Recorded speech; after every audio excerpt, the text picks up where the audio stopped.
what I'm in right now, the whole thing is called a loop. And we have also a pair of header. This is called a beater. We call this one shutter inside the bobbin. And this is the warp material, the one that we were doing over there. If it's in the left hand, you put the left leg. There's a space here. So you insert the shutter in there and then beat it. Right now, it's in the right hand. So you put the right hand down and then beat it. So it will be like this. So right now, I am weaving the simple or the plain weave.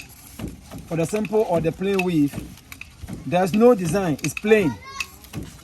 Although you can change the color, it's still plain weave. Yeah.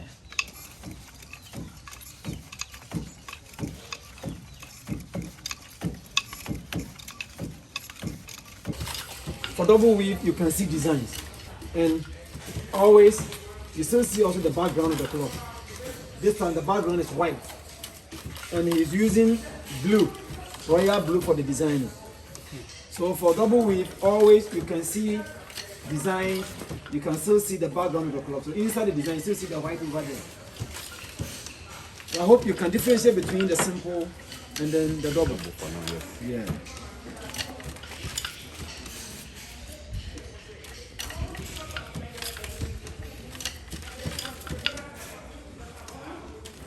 So this type is the triple weave. Okay. The triple is the most complex one, and it takes a lot of time. It's very, very expensive. And how do you identify the triple? For triple, always design has covered the entire background. So the background is red, but here you do not see the red clearly. It is covered. So that type is the triple weave. So now you know what is simple, you know what is double, and you know what is triple.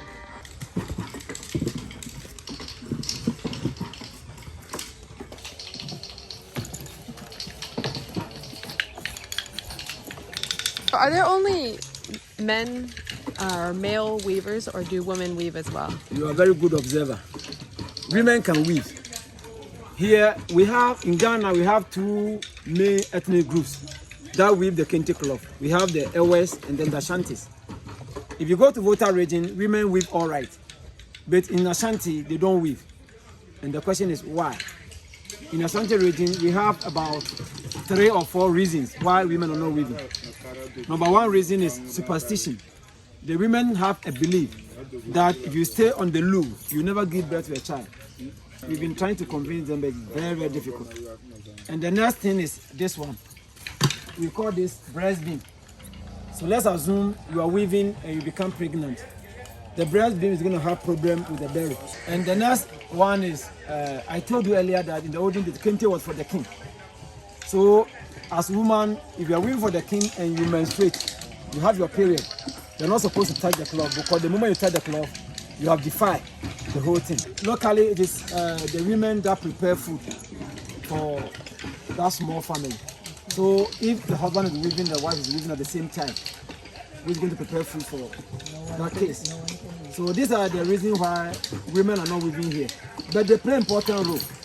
After the men have woven the cloth, women are the best sellers. They sell the finished product. And as a result of that, they have money. They control the market, have money more than even the men, because they place the order. And then they control them, although they are not weaving. And this is the first process. The first process, you open it and then divide it into 2, like this. And here too, the left hand, you divide it into 2. So you put the right under your armpit, just like this. Now, you are going to put the right hand on top of the left.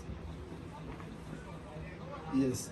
And now the last portion is you roll it. So this is how we put on the cloth as a typical Ghanaian.